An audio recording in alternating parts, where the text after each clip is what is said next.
El día que me quiera, la rosa que engalana. El primer recuerdo que tengo así de por qué me llamó la atención Gardel fue cuando se hacía el monumento a Gardel acá en Azul, que salía en esa época Raudino por las calles en una camionetita con un altoparlante y pedía que se donara bronce para poder hacer el monumento, porque el monumento originariamente no iba a ser como es ahora, iba a ser todo de bronce y una imagen de Gardel vestido de gaucho. Entonces yo no entendía quién era ese, porque acá en mi casa se escuchaba folclore, se escuchaba Larralde, se escuchaba Cafrune. Había sí un disco de Gardel muy peinadito a la gomina, me sorprendía, porque yo por ahí comparaba esa imagen de Gardel tan blanquito y afeitado y peinadito a la gomina, comparado con un Larralde, un Cafrune o un Yupanqui, eran imágenes totalmente diferentes, ¿no? Opuestas. Entonces me atraía su imagen y no entendía cómo podía gustar las dos cosas, ¿no? ¿Por qué en mi casa había un disco de Gardel y había también de Yupanqui, de Cafrune, de Larral, de los Chalchaleros y de otros? Con otros caminos, la brújula loca de tu corazón. El Centro Carlos Gardel se fundó en diciembre del año 69. Yo nací en el 62, tenía 7 años. Y se fundó con el objetivo de hacer el monumento, que tampoco iba a ser ahí, se iba a instaurar en el parque. Se consideraba que el parque era un lugar muy aristocrático para una figura popular como Gardel, entonces se les dio los terrenos de la estación. Los monumentos eran para San Martín, para Belgrano, para los próceres, no para los cantores. Entonces ahí empecé a ver quién es Gardel. Cuando lo escuchaba por radio me atraía muchísimo. Yo me acuerdo una vez que mamá me mandó a la verdulería, ¿no?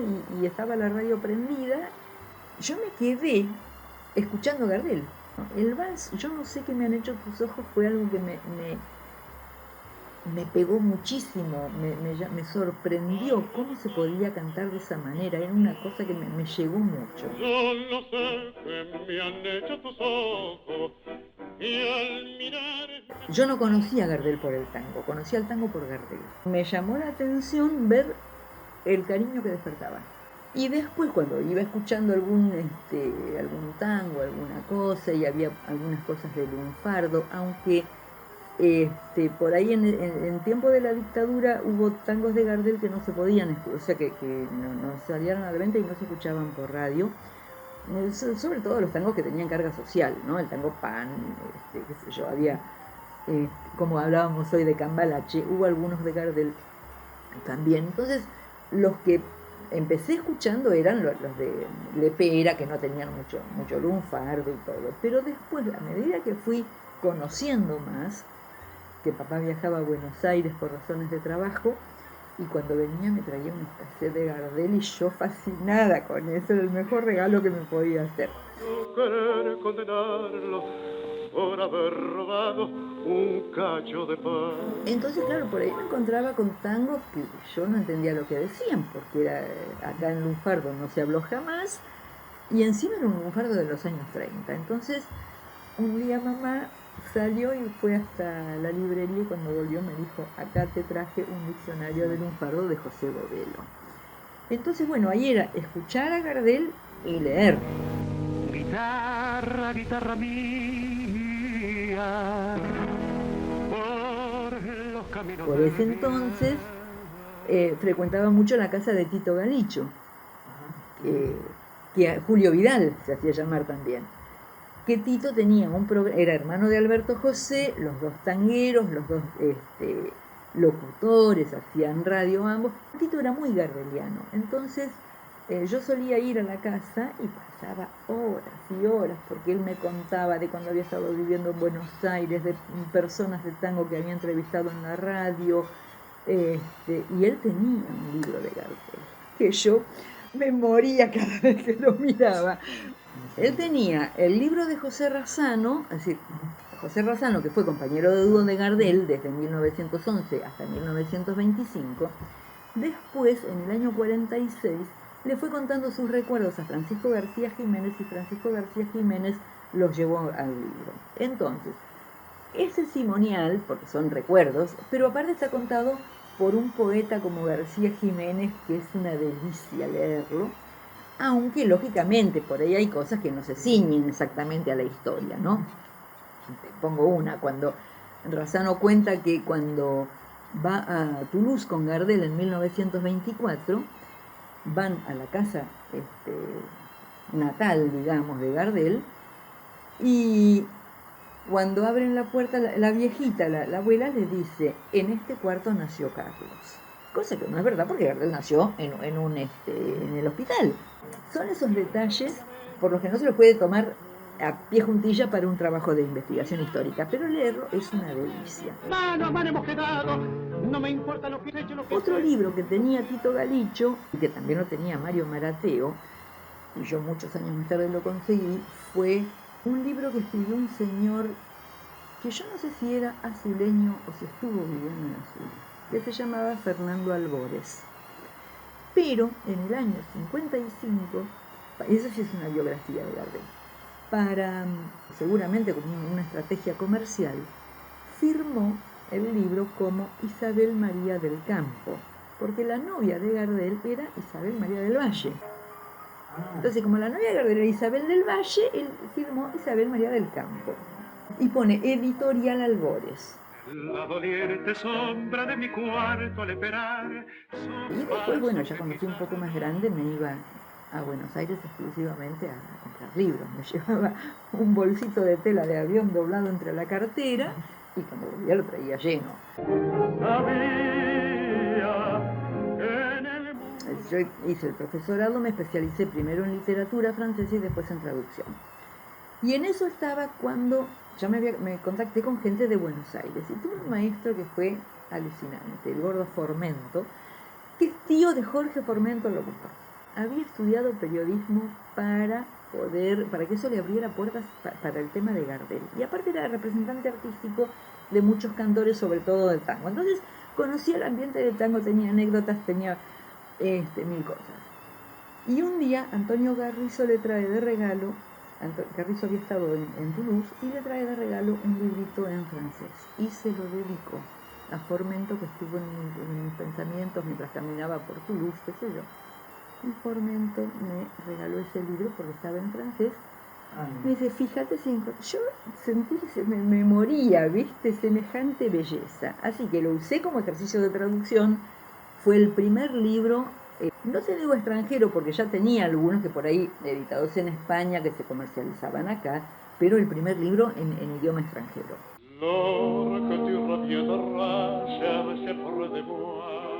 Una de las cosas que me sorprende muchísimo de Gardel es justamente el interés que sigue despertando, no solamente como cantor, pero te voy a poner un ejemplo. Al poco tiempo de morir Gardel, se hizo una tasación de los derechos, ¿no? En principio los heredó la mamá de Gardel, doña Berta, después se los dejó en herencia a Armando de Fino, que era el apoderado de Gardel, y de Fino después se los vendió a José Razzano, que había sido compañero de Gardel, se portó mal, o sea, Gardel quedó muy desilusionado de Razzano, pero bueno, era cantor, ya no podía cantar, entonces dice, bueno, le quedan los derechos a Razzano. En todo ese merengue se hizo una tasación, ¿no? Pensada ahí, a ver, cuánto valen y cuánto van a valer y todo ese tipo de cosas para trámites legales. Y Luis César Amadori, que después fue director de cine, autor de varios tangos, amigo de Gardel y todo, en la tasación dice que al morir el artista, el valor de sus discos va bajando, la venta baja, porque la gente quiere escuchar al artista cuando lo ve, cuando sabe que tiene que ha incorporado nuevos temas a su repertorio, pero que al morirse el artista empieza a caer en el olvido. Y que eso es lo que pasa con todos los artistas y que también va a pasar con Gardel. Para sorpresa de Luis César Amadori y de todos nosotros, Gardel interesa cada día más, no solamente como cantor, pero además de ser un cantor excelente, es que Gardel crea la forma de cantar de la nada. uno va viendo cómo se le siguen descubriendo cosas a Gardel que son alucinantes. En ese libro del año 84 que te comentaba, que trajo Carrizo de Francia, y que lo tengo dedicado por Carrizo, aunque no a mí, sino a mi maestro Formento, a quien recuerdo siempre, una de las cosas que decía era que en Francia no había, ni tenía conocimiento que pasar en otros países, de una figura popular que fuera lo que es Gardel para la Argentina. Porque decía, nosotros tenemos grandes cantores. A ver, todos los países tienen un gran cantor. Pero Gardel va mucho más allá del gran cantor. Gardel es la excelencia. Sos Gardel. Punto. Ya no hay nada más para decir. Que además observé que había muchos autores de tango, de libros de Gardel, muchos autores de libros de Gardel, que se habían ido de la Argentina en tiempos de la dictadura. Entonces empecé a mirar eso. Y era gente que quizás en la Argentina, o había uruguayos también, no lo habían tenido en cuenta Gardel. Pero una vez en el extranjero, entendieron que en Gardel estaba su identidad. Lejana tierra mía, bajo tu cielo, bajo tu cielo. Se comparaba, por ejemplo, los velorios, el velorio de Gardel con el velorio de Eva Perón, que no son comparables, porque ya había una diferencia de más de 10 años. Los medios de transporte eran otros, porque para ir al velorio de Eva vos podías, tenías licencia en el trabajo, había asueto nacional, cosa que no pasó con Gardel. Entonces no son comparables. Además, Gardel llega a el cuerpo de Gardel llega a la Argentina en febrero del 36, había muerto en junio. Es decir, ya el golpe había bajado. Entonces ya la gente ya había asimilado la muerte de Gardel. No era, el duelo ya estaba hecho. Eva Duarte, Maradona, el Che Guevara, generan odios. Hay mucha gente que no son indiferentes a nadie, pero es o el amor o el odio, no tenés otra. En cambio Gardel no hay gente que odie a Gardel. Adiós muchachos, compañeros de mi vida. Cuando te decía que Gardel no genera odios, pero sí genera mitos. Por ejemplo, tenemos en la cárcel de Ushuaia, en el Museo de Ushuaia, ex cárcel, una celda que si vos vas te dicen acá estuvo Gardel. No te dicen cuándo, no te dicen por qué, no te dicen qué pena, no te dicen quién fue el juez, no te dicen nada, porque es mentira. En esas mitologías, en esas leyendas que se van formando, surgen cosas que no tienen asidero, no tienen demostración. Y mucha gente por ahí las repite y las cree. Quiero por los dos la copa alzar para olvidar La fuente de acá de Villa Piazza. Marcial Luna fue el primero que me preguntó si, cuál era el tango de Gardel que mencionaba esa fuente. Ninguno. Conozco la obra de Gardel al dedillo y te puedo asegurar que en ninguna de sus grabaciones lo menciona. Alguna vez le pregunté también a Alberto Pericé, que tenía una memoria alucinante y además sabía muchísimo, o sea, tangos conocía de todos. Tampoco lo conocía. Seguramente la persona que puso eso, que debería decir de dónde lo tomó. Porque si yo te cito una estrofa de un tango, te tengo que decir de dónde lo saqué. Lo ha dicho que lo cantó Gardel como para destacar más el valor de la fuente. Cuando la suerte que crea, pasando y pasando, tener que parar. Sigue asombrando. Vos sabés que yo tengo un blog, son todos trabajos de investigación. Y yo recibo unas 1000 visitas por mes, pero de países insospechados. El otro día tenía 10 visitas de Grecia.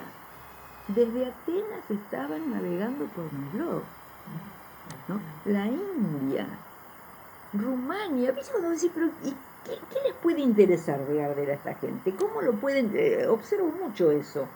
Porque en algún momento a mí me dijeron que mi trabajo no interesaba, que los libros de Gardel a quién le podían importar más que a mí. Pero que vengan de Corea a ver tu biblioteca, realmente es sorprendente.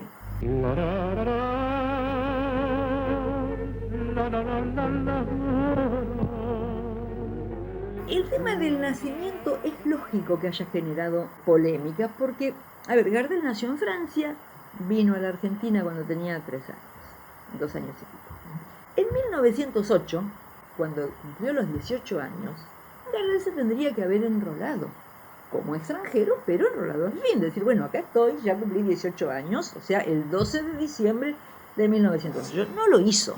Yo supongo que no lo hizo por una inconsciencia juvenil, ¿viste? Ni se dio cuenta.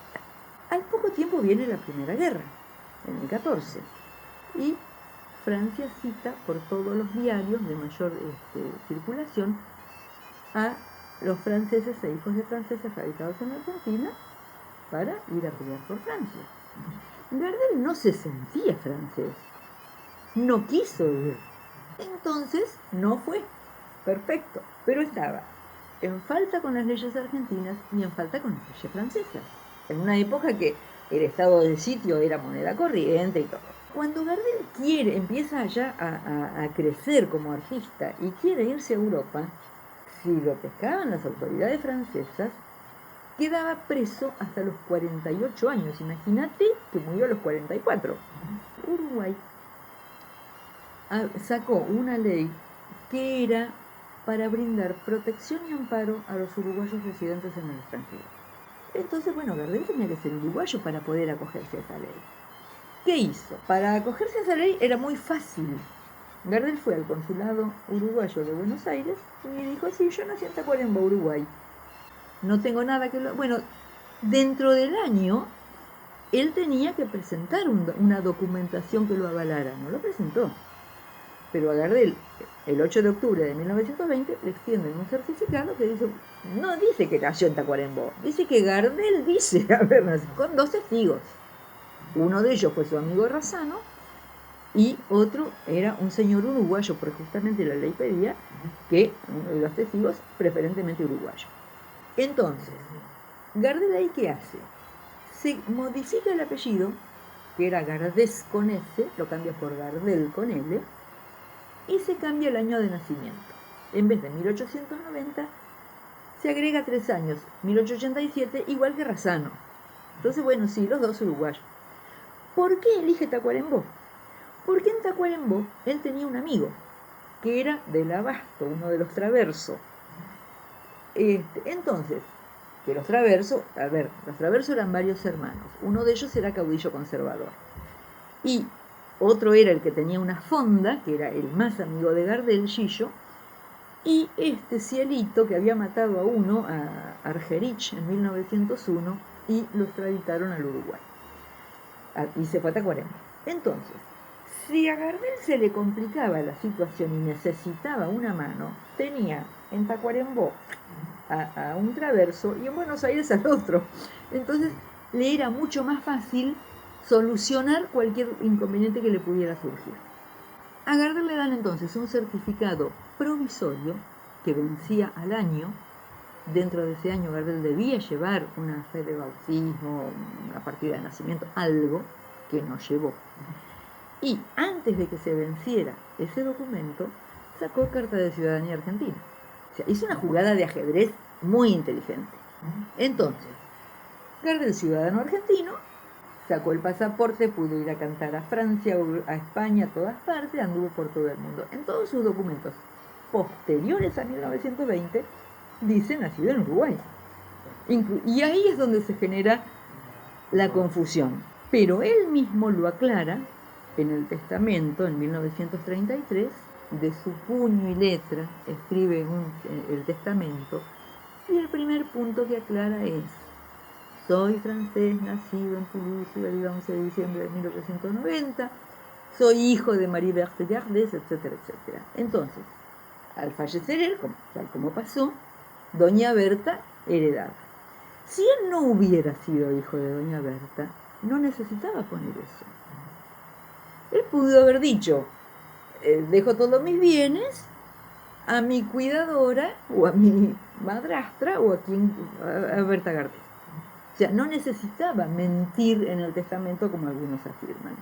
Mi Buenos Aires, querido. Esa jugada de ajedrez que hace con su documentación, no se sabe quién lo asesoró. pero realmente te muestra una inteligencia y una picardía, ¿no? Que se traslada también a la parte artística. Porque si vos te fijás que en 1935, Gardel, estando en Estados Unidos, canta a capela y los guitarristas lo acompañan desde Buenos Aires, y vos sintonizabas una radio y escuchabas a Gardel con sus guitarristas, sintonizabas la voz y escuchabas los guitarristas. Si vos pensás que en 1933, incluso cuando estuvo acá en Azul, cuando Gardel cantaba el tango Silencio, que causó furor, al llegar al momento de al grito de guerra los hombres se matan, Gardel pedía un juego de luces.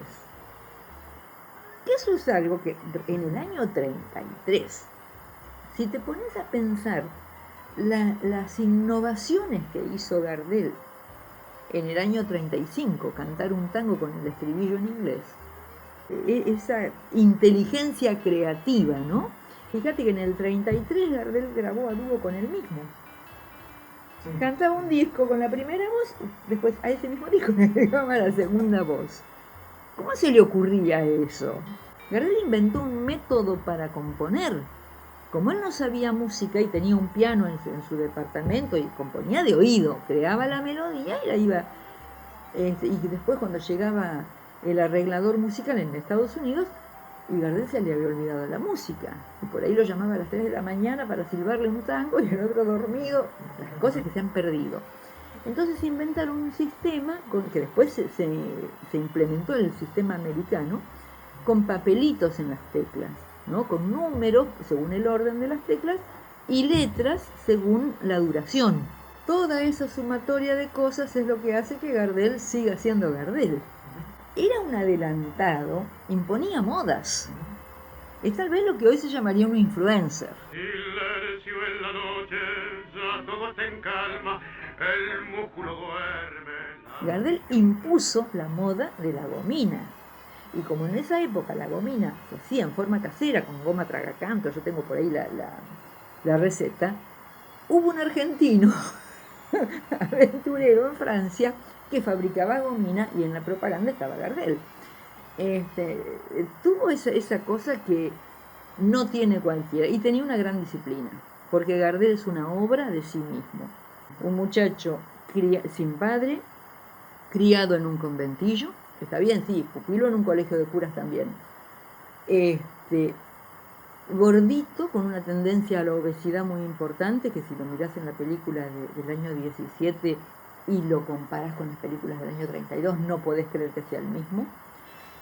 Se trabajó a sí mismo una disciplina, una voluntad férrea, y bueno, y logró un resultado que nos sigue asombrando. Por una cabeza, y ella me olvida, ¿qué importa perderme 1000 veces la vida? ¿Para qué